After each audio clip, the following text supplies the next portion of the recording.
deixando claro, para não escandalizar ninguém, uma vez que as minhas homilias eu as escrevo ou no PC ou no celular, quando eu pegar celular aqui, podem ter certeza que foi para ajustar alguma coisa. Jamais vou pegar num celular aqui, ver mensagem ou responder. Então isso fique claro para a comunidade, como jamais qualquer um de vocês pode pegar em celular durante a missa, responder o WhatsApp, nem que seja, olha, estou na missa. Está errado já, porque está falando isso na missa. Na missa, o celular tem que estar desligado. Tá bom? Pronto. Então, eu quero começar com um hino que é cantado na igreja, que muitos conhecem, da autoria de Santa Teresa d'Ávila, que é uma de nossas estrelas dentre os doutores da igreja. Este hino, na realidade, são as primeiras sentenças de estrofes de um poema que ela escreveu. O texto é tão belo que parece um poema, se não foi a intenção dela. Quem sabe canta. Nada te perturbe, nada te amedronte, tudo passa, só Deus não passa, a paciência tudo alcança, a quem tem Deus nada falta, só Deus basta, só Deus basta. Esse hino resume a mensagem de toda a teologia. Esse hino deve nos bastar para nos acalmar em qualquer tribulação da vida, em qualquer situação de dificuldade. Esses dias nós tivemos as eleições aqui no Brasil e nós vimos, de ambos os lados, espíritos agitados, ansiedade, temores. E, diante do resultado, uma amiga ficou bastante aflita em função das convicções dela. Eu aqui quero deixar claro, não estou tomando partido. Eu vou me valer desta situação pontual, desta pessoa que votou no presidente Bolsonaro, para poder entregar aqui uma mensagem, que foi o que eu escrevi para ela, para consolá-la diante da convicção dela, diante do que foi a consulta pontual dela. Por quê? Porque a mensagem tem utilidade universal. Poderia ter sido diferente. Algum eleitor do Lula, se o Bolsonaro tivesse ganhado, que me procurasse. Iria escrever a mesma coisa. Então eu quero deixar claro aqui, porque hoje em dia é comum se colocar palavras nas nossas bocas, as narrativas pululam, a distorção da verdade virou um vício tenebroso, a mentira vai se entranhando cada vez mais na sociedade. Então eu gosto de deixar tudo muito claro e botar os pingos nos is. Então não se trata aqui de um sermão político, até porque nós, sacerdotes,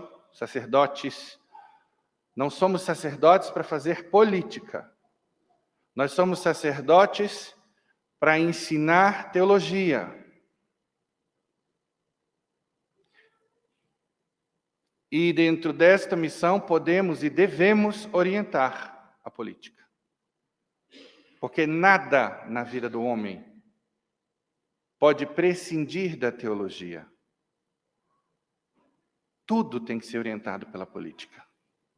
Todas as ciências devem ser orientadas pela política. Porque quem manda no homem é Deus. O dono do mundo é Deus, não somos nós. E muitos fiéis, por causa da maldita linguagem politicamente correta, vão se deixando levar pelo secularismo, que é essa desconexão do nosso agir de Deus. Como se o homem fosse a medida de todas as coisas. De fato, o homem virou a medida de todas as coisas. Aliás, um homem deformado agora é a medida de todas as coisas. E isso é triste. Então, no nosso discurso, nós devemos sempre orientar o povo de Deus para Deus. E não deformar a mensagem de Deus à luz de qualquer ideologia. Sob pena de estarmos gravemente pecando por nos desviarmos do discurso de nosso Senhor Jesus Cristo, que é o caminho, a verdade e a vida. Então eu escrevi para ela o seguinte: mando-lhe uma pequena reflexão em psicoteologia para o seu consolo e recuperação da paz. Eu chamo de psicoteologia a boa psicologia, porque nem tudo na psicologia presta. Tem lixo na psicologia.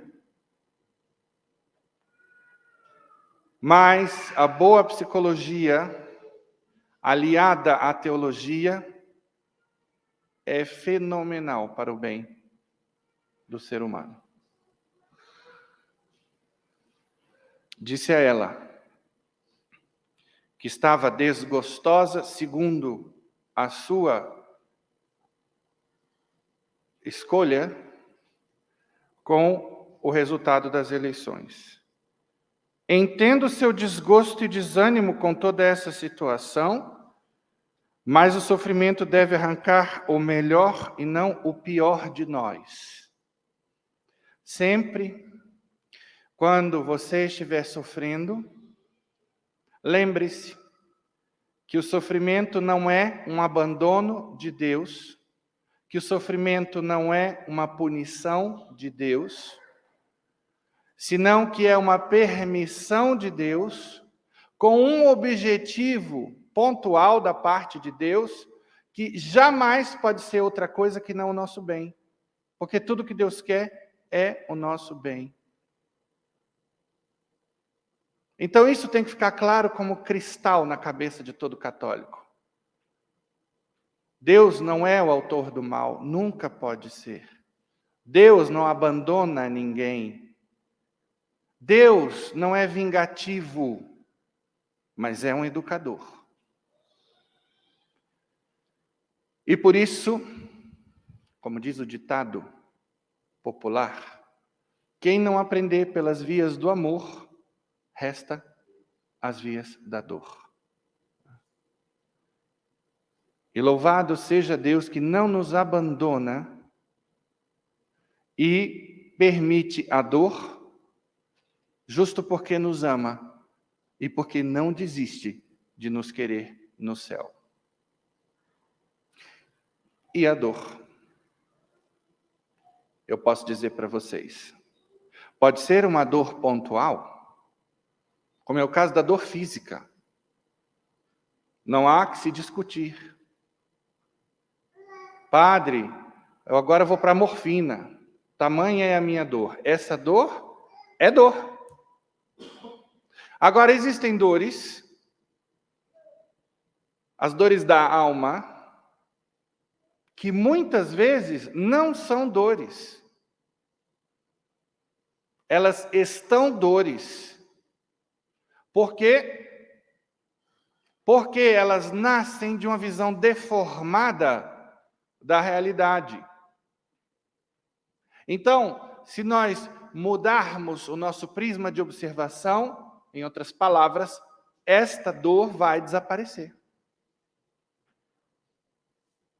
E para isso existem as terapias, linhas na psicologia, como a cognitivo-comportamental, que vai justamente questionar o modo como eu estou encarando a situação e me ajudar a tirar outra interpretação. E eu poderia citar outras linhas: psicologia positiva, programação neurolinguística, análise do comportamento. Quantas?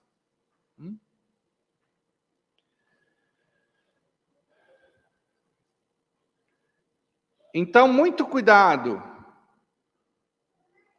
para discernir o que é uma dor verdadeira, como é o caso, por exemplo, de um luto. O luto dói. Por mais que a gente tenha fé, por mais que eu não esteja no cemitério arrasado, agarrado ao caixão do meu pai, chorando, desesperado e desconsolado, eu posso estar sereno no último grau, tranquilo, sorridente. Posso ser capaz de, nessa mesma noite, ir jantar fora, porque creio firmemente que meu pai está no céu, pelo testemunho que ele deu, recebeu a unção dos enfermos, mas dói. Em algum momento, a gente vai sentir essa ausência. A pessoa que a gente amava não está mais aqui. Não vou poder mais rir com ele. Agora, há 10 dias da morte do meu pai, preciso de um conselho. Um sábio conselho, como ele costumava dar, e não tenho mais a quem recorrer. Quem vai dizer que isso não dói? Mas isso é uma dor que brota dessa situação, que brota de um vínculo afetivo, mas na fé, ela é sempre consolada. Por quê? Porque a fé dá consolo. E muito mais do que psicologia. A psicologia não me dá a garantia de que meu pai está no céu. Nenhuma. A fé dá. Por isso, ai daquele que ficar só com a terapia. Vai se encontrar a miúde com situações de desconsolo, como é o caso de um luto. Sim, há caminhos da psicologia para tentar ajudar a pessoa a se reestruturar, mas nada se compara aos consolos da fé. Por isso, a superioridade da fé. E por isso o diabo ataca tanto a fé. Porque não quer as pessoas consoladas. Ele quer as pessoas deprimidas, no último grau. Então, meus irmãos,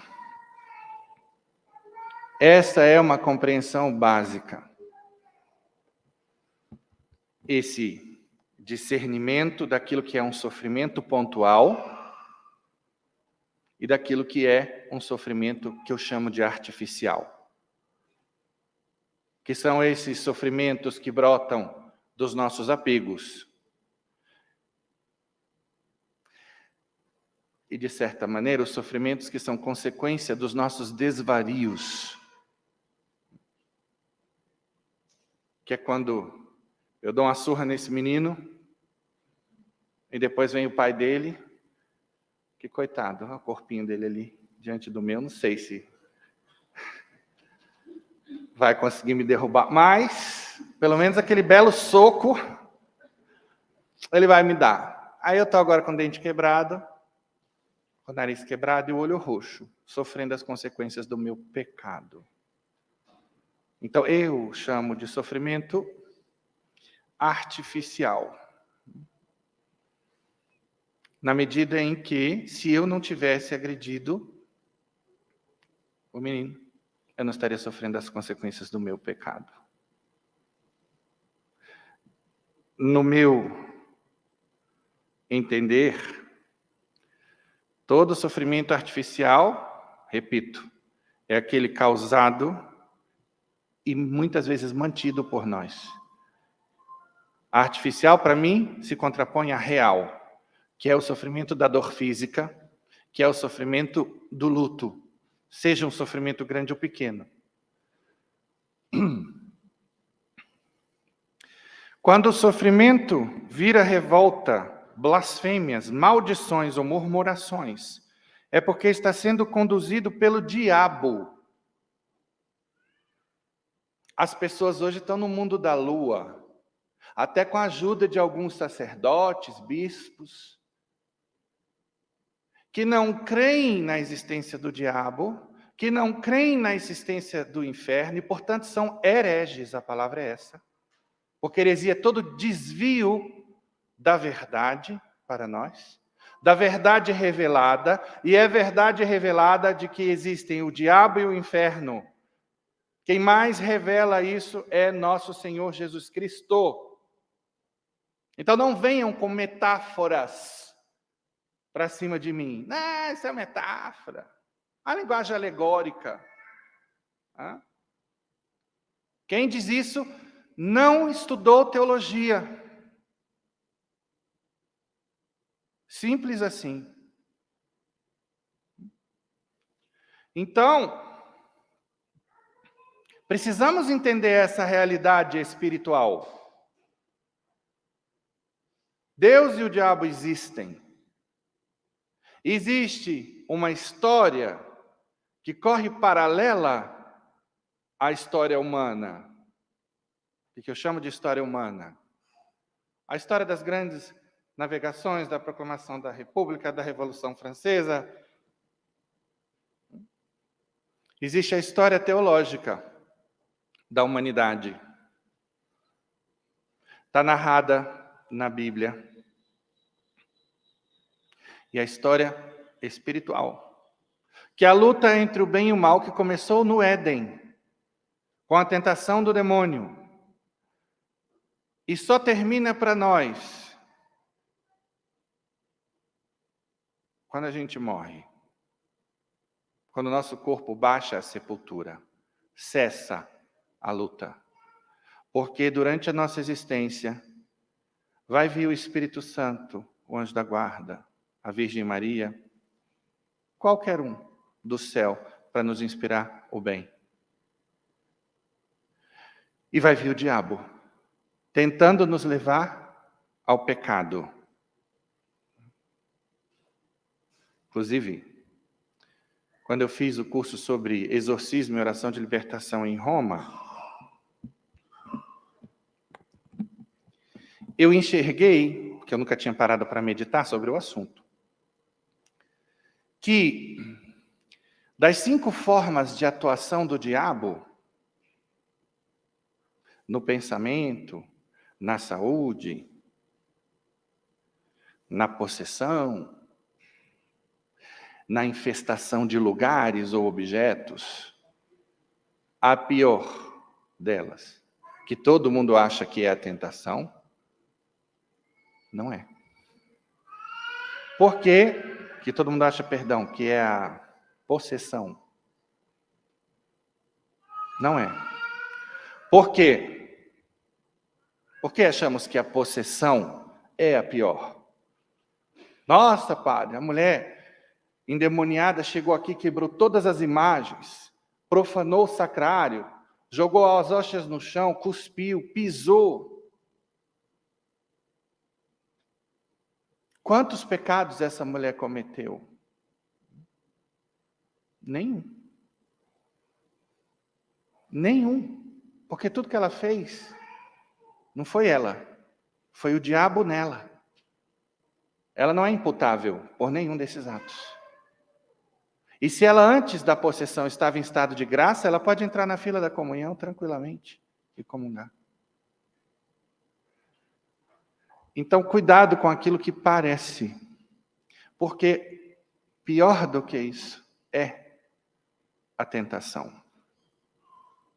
Por quê? Na tentação eu posso pecar mortalmente e merecer o céu. E é tudo o que o diabo quer. O diabo quer que a gente se mate. O diabo quer que nós percamos a fé. porque ele quer nos levar para o inferno.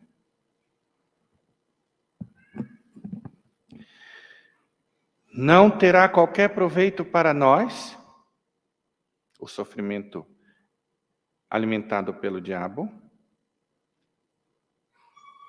Por quê? Porque ele desanima. E o desânimo é uma das maiores ferramentas do demônio. Ele leva ao vitimismo.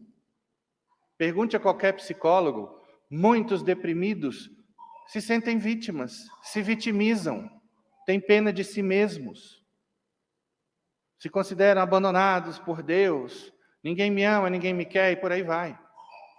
Não estou dizendo que todos, porque depressão é um tema complexo.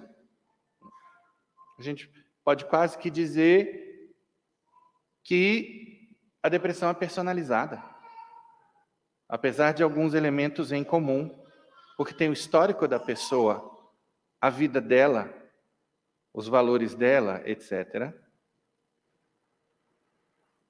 Outro elemento, a falta de paz. A falta de paz é característica do diabo. Se essa falta de paz não me leva ao bem, porque eu posso estar sem paz, porque cometi uma injustiça contra você. Então, essa falta de paz aqui agora, que me leva a pedir perdão e ressarcir pelos prejuízos que eu causei, ela está sendo alimentada por Deus. E vou além, é uma falta de paz consolada. Ela é tranquila. Por quê? Porque o objetivo é o bem. Diferente da falta de paz causada pelo demônio, que me derruba, que me paralisa, que me entristece, que me faz sentir a pior das criaturas, que me faz chorar. E aí, muito cuidado, porque a partir desse conjunto vêm as doenças. Uma vez que esses estados de espírito inundam o nosso organismo de cortisol, que é corrosivo para o sistema imunológico, de acordo com os estudos do Dr. Juan Hitzig. É um argentino que tem uma vasta pesquisa feita com pessoas longevas,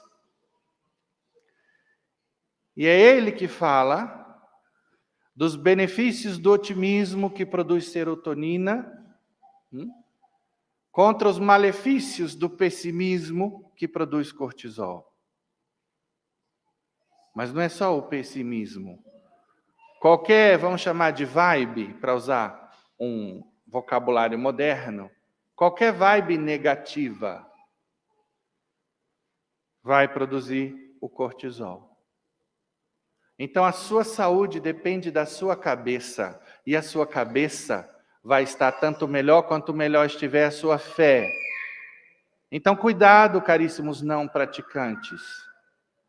Cuidado, caríssimos ignorantes da Sagrada Escritura, acomodados, porque vocês estão em risco, tanto de se perderem, de se condenarem, quanto de desenvolverem doenças, as mais variadas.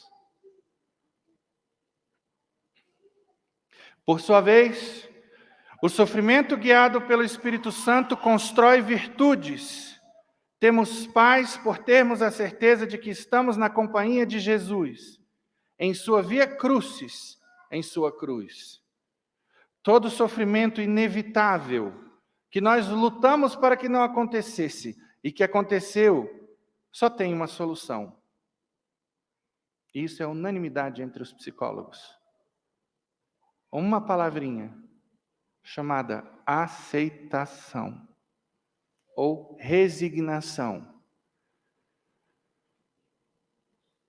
Com a entrega deste sofrimento, desses dias que tenho vivido e que vou continuar vivendo, a Deus. E aí vejam, como a nossa fé nos dá elementos de pacificação do espírito, de recuperação da alegria existencial. Porque na nossa fé, o sofrimento não é em vão. O sofrimento não é um castigo de vidas passadas, senão que tem por objetivo, como disse no início, arrancar o melhor de nós. Óbvio que, como sempre disse, a aceitação vai ser a minha atitude depois de ter lutado para evitar aquilo. Porque tem gente que simplesmente é mole, que se entrega, que é acomodada, que está no que a psicologia chama de zona de conforto. E aí ela não se mexe para nada. E aí vai ficar murmurando porque está sofrendo porque não fez nada e não faz nada para melhorar de vida, para melhorar a qualidade de pensamento, para se santificar, para melhorar o currículo. E aí acaba tendo o que merece, colhe o que planta. Então todos temos que ir atrás de lutar por aquilo que a gente acha que é bom e justo para nós, com todas as nossas forças. Rezar e pedir a Deus. Ai, Padre, mas se eu estiver pedindo o que é errado, fica tranquilo que Deus não vai dar. Mas se você acha que é certo, enquanto você achar que é certo e que é bom, lute, reze, faça o melhor. Mas depois aceite aquilo que vier. Essa é a atitude de um verdadeiro cristão. Não aceitar a situação que me toca viver aqui agora é candidatar-me à depressão. Não entregar a Jesus Cristo é perder uma oportunidade de santificação e de um céu melhor. Então, vamos entender o que é essa entrega. Significa eu me oferecer a Deus como vítima em expiação dos meus próprios pecados sempre, e em primeiro lugar, mas dos pecados do mundo inteiro. Por quê? O que foi a paixão e morte de nosso Senhor, que não a expiação dos nossos pecados. Ana Catarina Emmerich, procura aí na internet, eu acho que ela já é santa, era beata. Emmerich se escreve E-M-E-R-I-C-H.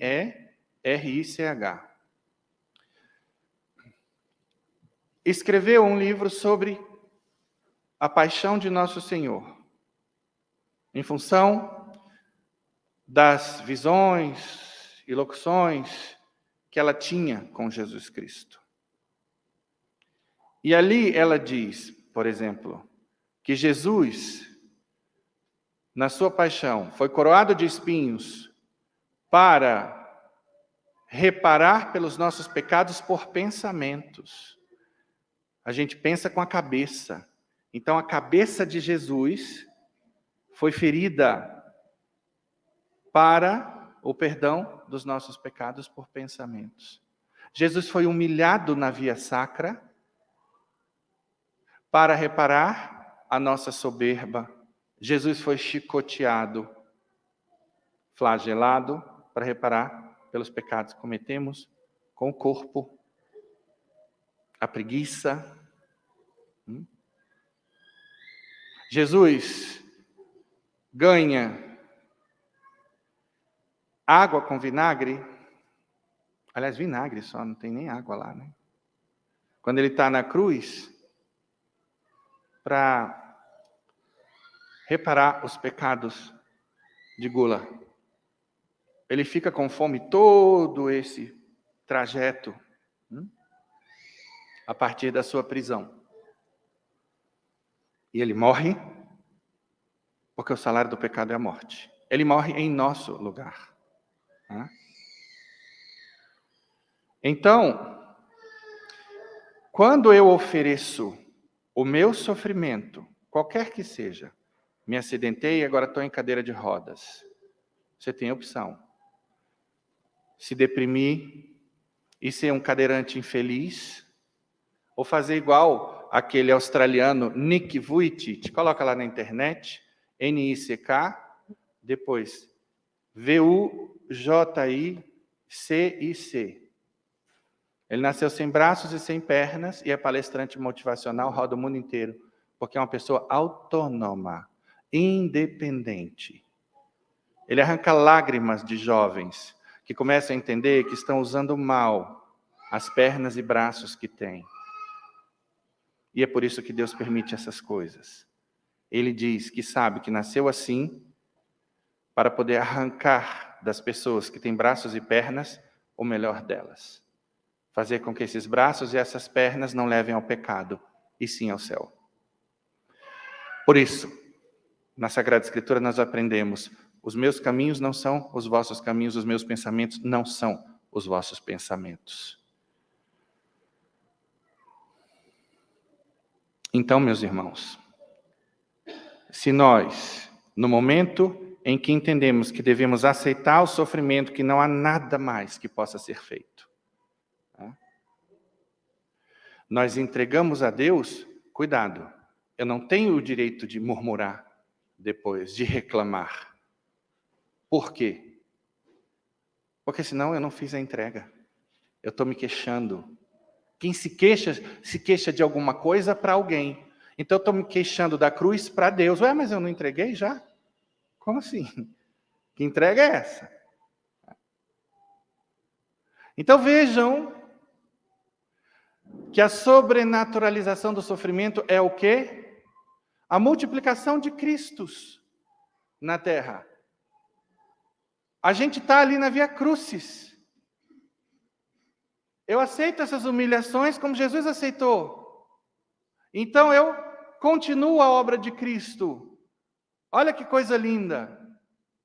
E eu pergunto, que opção melhor você tem para encarar o sofrimento? Que não, pela fé, enxergar valor. Porque tem valor. O bom é isso. Que não é simplesmente uma filosofia que me ajuda a interpretar uma situação de modo diferente, simplesmente isso. É a verdade do homem. É teológico, por isso a teologia transcende a filosofia, a psicologia, qualquer ciência aqui. Ela chega onde nenhuma ciência humana vai chegar. Ela vai construir valores que nenhuma ciência humana vai construir. Nenhuma. E isso é maravilhoso. E assim, eu me santifico, porque, caramba, olha como a Rose sofre, ela não reclama. Está sempre sorrindo, satisfeita. E aí, me vem à cabeça o quê? E aqui eu espero estar mostrando como na prática a teologia pode nos ajudar. Jesus ali naquela estação, bem aqui em frente, olhem para trás. Jesus consola as mulheres de Jerusalém. As mulheres chegam chorando, apiedadas de Jesus. E Jesus não chega, é verdade. Olha o que fizeram comigo, esse pessoal é muito injusto, eu não fiz nada para merecer isso. Oi, você vê se faz alguma coisa, corre e pede ajuda a alguém, porque vão me matar. O que Jesus faz? Ele não olha para a própria dor, para a injustiça, nada. Ele fala, chorai pelos vossos pecados. Ele se preocupa por elas. Pela condição psicológica, pela salvação delas. E ele mostra o reto caminho para elas. Querem dizer, olha, mais importante é vocês se preocuparem com os vossos pecados, porque pecado não leva para o céu. Então, isso é um bom exemplo para a sociedade, a pessoa que está inteira, isso constrói, isso é virtuoso. E por que essa pessoa é alegre e é feliz? Porque essa é uma realidade ontológica. Ontológica quer dizer do ser, entranhada no ser humano, em função do programa que Deus colocou dentro de nós. Nós temos programas dentro de nós. O medo é um programa que é acionado quando a minha vida está em risco, é acionado diante do desconhecido, porque aquilo que é desconhecido pode colocar a minha vida em risco. Então, nós somos programados para a virtude, e aí No programa está o quê? Sentir-se bem, sentir-se feliz. Não tem uma pessoa virtuosa e infeliz. Me traga aqui, eu lanço o desafio. Não tem. Nunca houve. E nós temos o testemunho fabuloso dos nossos santos, para isso nos é proposto esse culto. E por isso eu decidi fazer essa homilia de hoje, tendo isso que eu estou falando como coroa. Porque em outros anos já fundamentei na Bíblia, por que a gente crê nos santos. Olha que maravilha, a gente saber que a santidade é possível. Porque eu já escutei da boca de hereges, coitados, hereges acidentais, não são hereges essenciais. O herege acidental solta aquele pum verbal, entendeu? Sem querer. Ah, para Jesus foi fácil porque ele era Deus. Gente, a Bíblia diz que Jesus foi verdadeiro Deus e verdadeiro homem. Quer dizer, quando eu falo a Bíblia diz, nós entendemos da Bíblia, tá? Cuidado que não está dito exatamente com essas palavras. Mas nós vemos isso. Jesus é uma só pessoa com duas naturezas. A natureza é o que determina o agir de um ser. Então, ora vemos Jesus agindo como homem, quando sente fome no deserto. Ora como Deus, quando ressuscita Lázaro. E São Paulo diz que ele teve em tudo a natureza humana. Não é esse o verbo, agora está me faltando exatamente o verbo. Menos o pecado. Então, a única característica que Jesus não teve da natureza humana foi o pecado. Possibilidade de pecar ele tinha porque ele era livre. Se ele era homem, ele tinha que ser livre, como todos os homens. Ele era verdadeiro homem. Viveu em tudo. Está aí a palavra. Viveu em tudo a natureza humana, menos o pecado. Então, meus irmãos, para que os homens e mulheres, como manda o politicamente correto, a gente fala homens, as mulheres estão incluídas, mas enfim, vamos lá. Para que nós não pudéssemos dizer, isso aí é muito bonito e tal, mas ele sim, era Deus. Nós temos os santos. Santos homens, santas mulheres, santos adultos, santas crianças. Criança, Santa Maria Gorete, morreu aos 12 anos de idade. Bom, adultos, a maioria deles. Homens e mulheres, vocês sabem, não preciso exemplificar. Santas freiras, Santa Teresinha do Menino Jesus, santos padres, Padre Pio, São João Maria Vianney. Casais casados, Santa Zélia Martã, São Luís Martã, os pais de Santa Teresinha do Menino Jesus, Diana Beretta Mola, que inclusive era dona de casa e médica. Temos militares, Santo Inácio de Loyola, médicos, São José Moscati. Temos adolescentes, São Domingos Sávio. E uma infinidade de santos. De várias profissões, eu não posso falar de todas, né? Mas de várias profissões, vários estados de vida. Dos 4 estados de vida. Leigos consagrados, religiosos, sacerdotes e pessoas casadas. De todas as idades.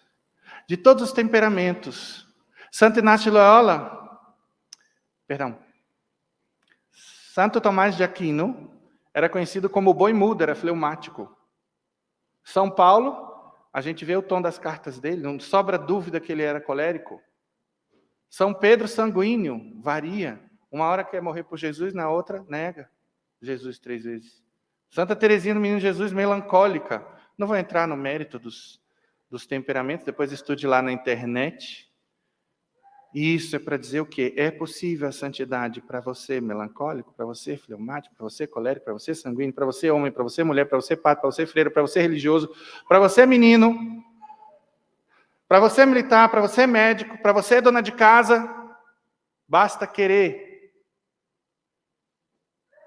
Essa foi a resposta que São Bento deu para Santa Escolástica, sua irmã, quando ela perguntou o que seria necessário para ser santo. Foi a carta mais resumida da história do epistolário. Epístola quer dizer carta. Da história do epistolário católico. São Bento mandou a carta com isso. Querer. É isso que é necessário para ser santo. Só. Porque quem quer vai atrás dos meios. Quem quer os fins tem que querer os meios.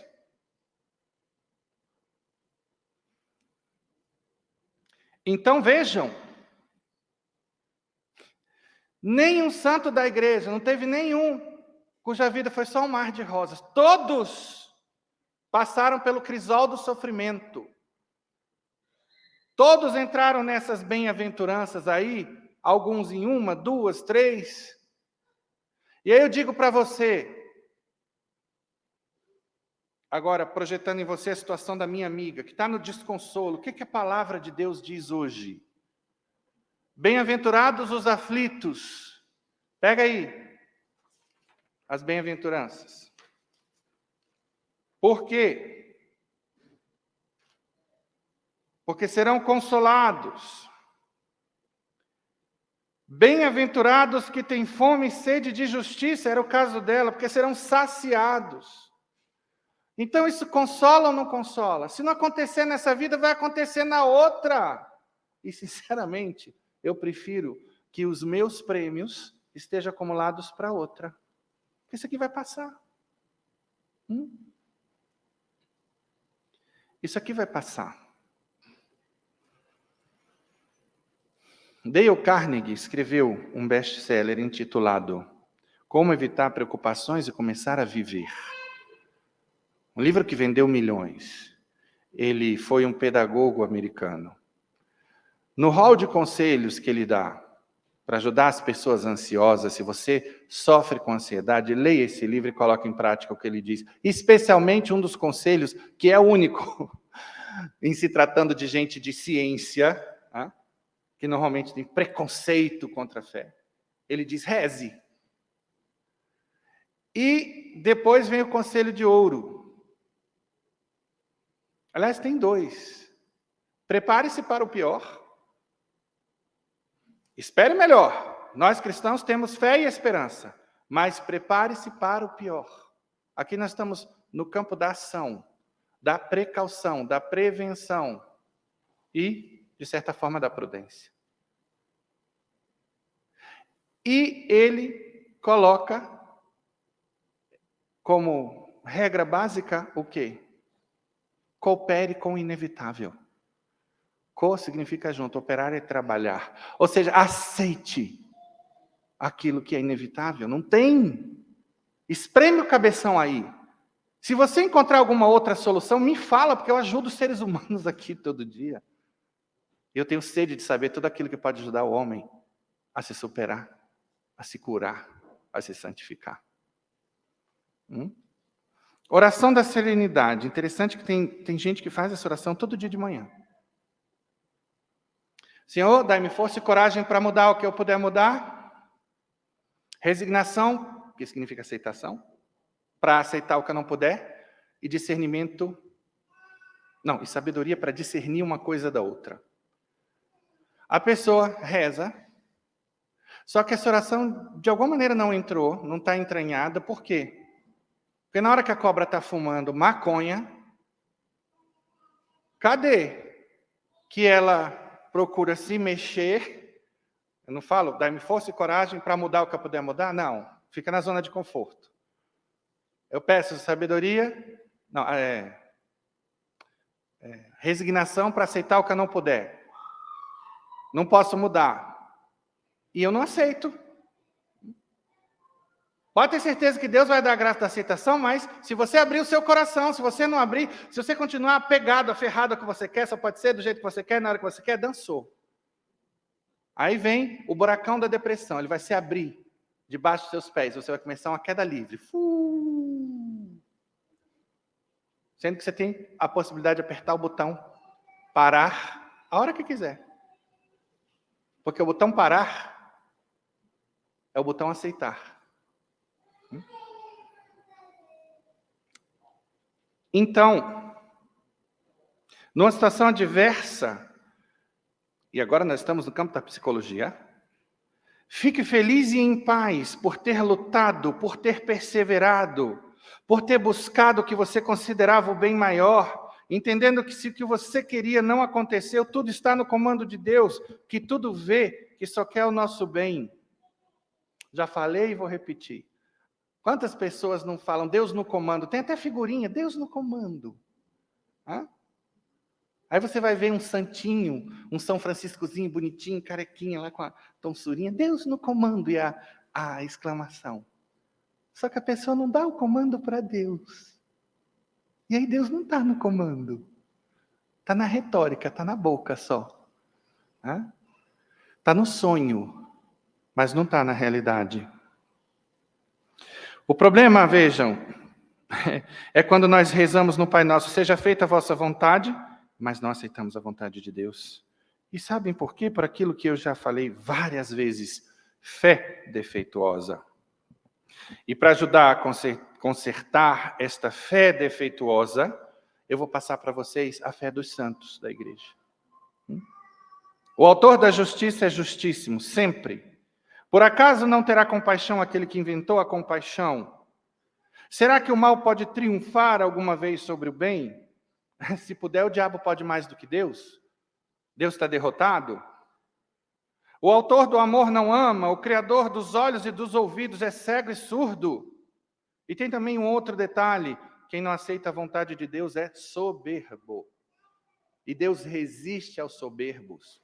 E a soberba não tem cura que não com a humildade, que é o quê? Aceitação. De que eu tenho que aceitar a vontade de Deus, de que a vontade de Deus é soberana, de que o tempo não é agora, de que não sou eu que sei o melhor para mim. Isso tudo é humildade.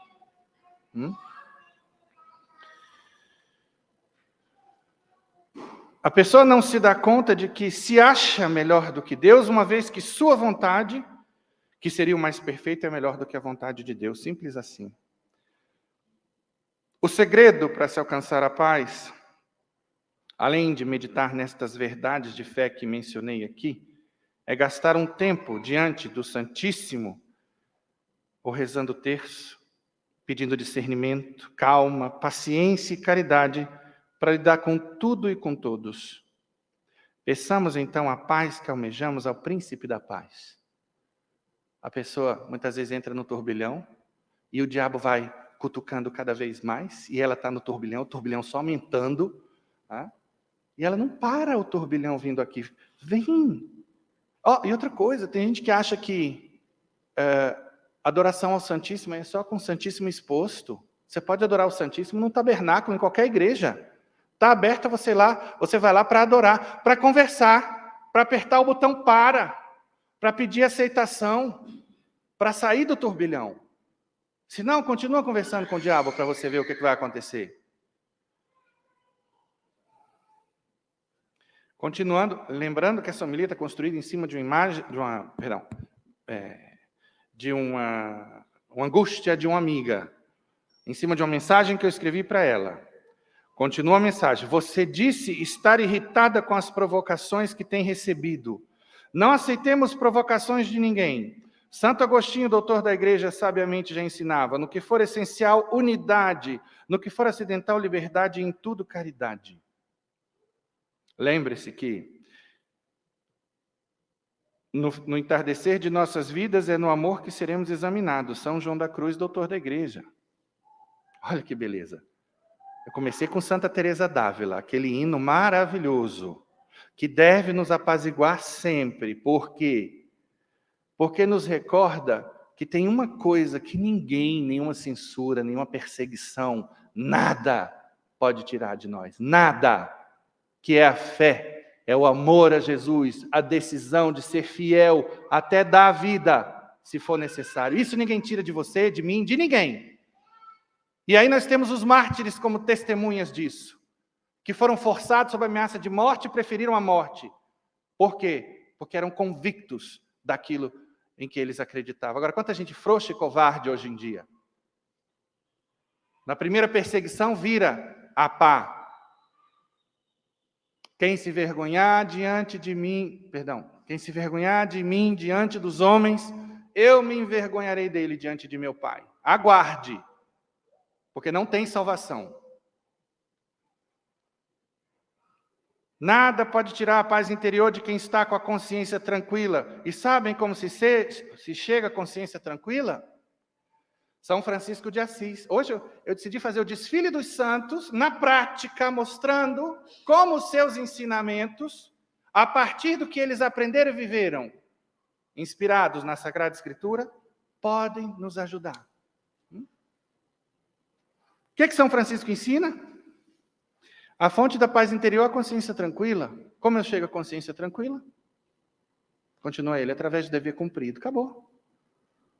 Você está com sua consciência tranquila, o resto é o resto. O pau pode comer ao nosso redor. Vamos procurar sempre, em função do que está acontecendo ao nosso redor, fazer caridade, dar bom testemunho de Cristo. Mas um cristão no desespero, no choro, no ranger de dentes, tem alguma coisa de fé que está falhando aí. No primeiro momento, até um susto pode pegar a gente, tal, você ficar atordoado assim algumas horas, mas não é possível que o conhecimento de Deus, de fé que a gente tem, não venha em nosso auxílio, não nos console, não nos tire dessa situação. Se assim está acontecendo, eu repito, sua fé está defeituosa. Venha para a catequese aqui, toda quarta, 14h30, e você vai encontrar muita matéria para enriquecer o que a psicologia chama de armário de referências, que é um armário, entre aspas, que a gente tem na cabeça, que tem que estar muito bem recheado, porque na hora do pega para capar, é para esse armário que a gente corre, a gente abre e tem que encontrar consolo. Essas frases dos santos, passagens bíblicas, o bom exemplo de um amigo meu que superou um problema, o exemplo do herói de um filme que eu assisti,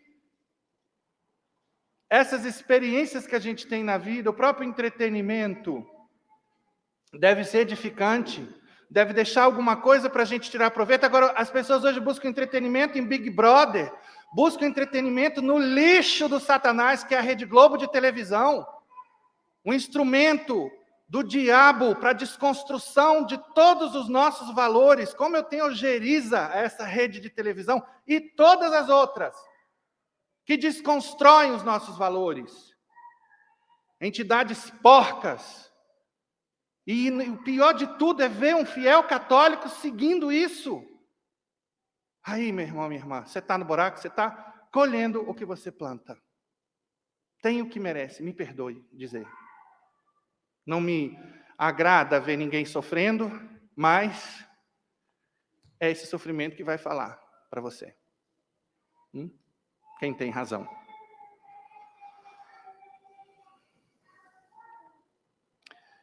Cruze o que Santa Teresinha do Menino Jesus,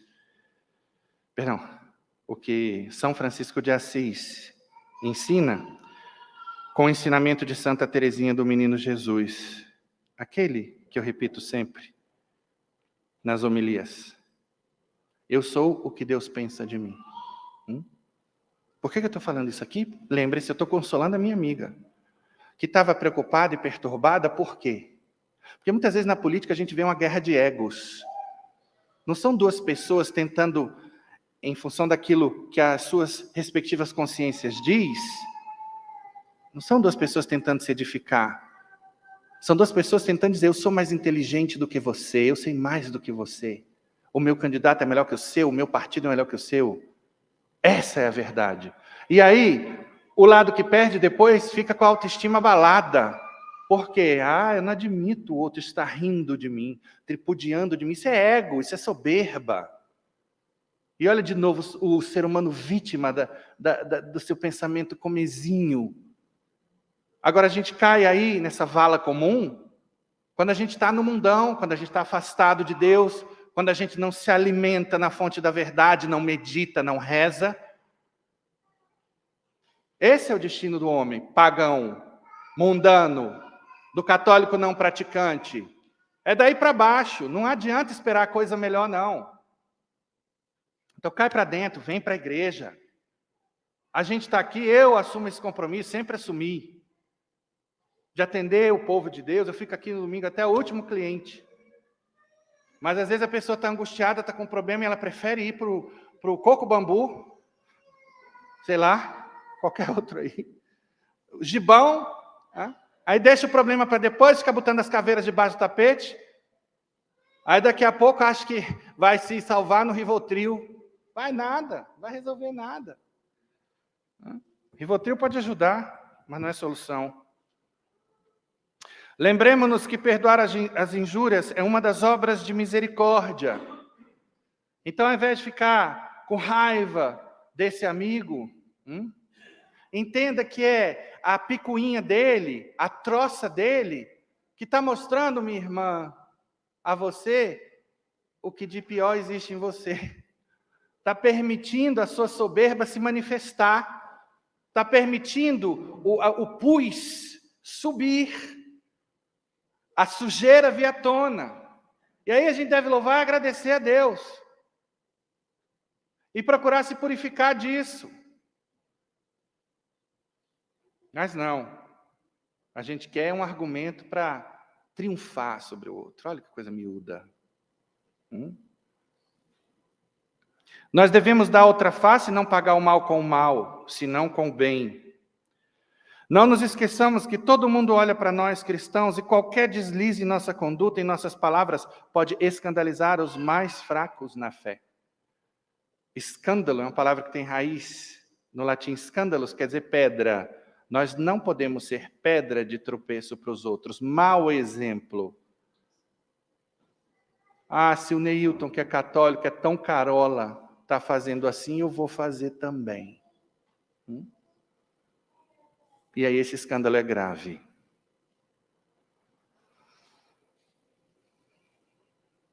A Sagrada Escritura nos convida a quê?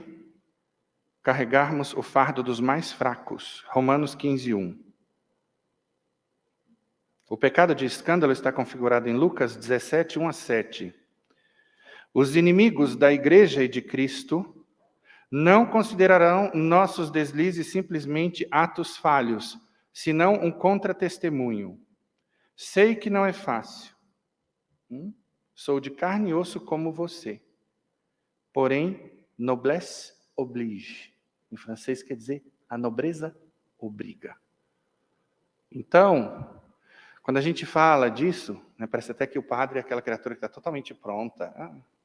Tentações tem para todo mundo. Por isso, nós precisamos estar prontos para combater o bom combate. E para isso existe a boa psicologia, a Sagrada Escritura, a meditação, a oração, os sacramentos. Senão, a gente vai ser levado e cair na vala comum. Caríssimos,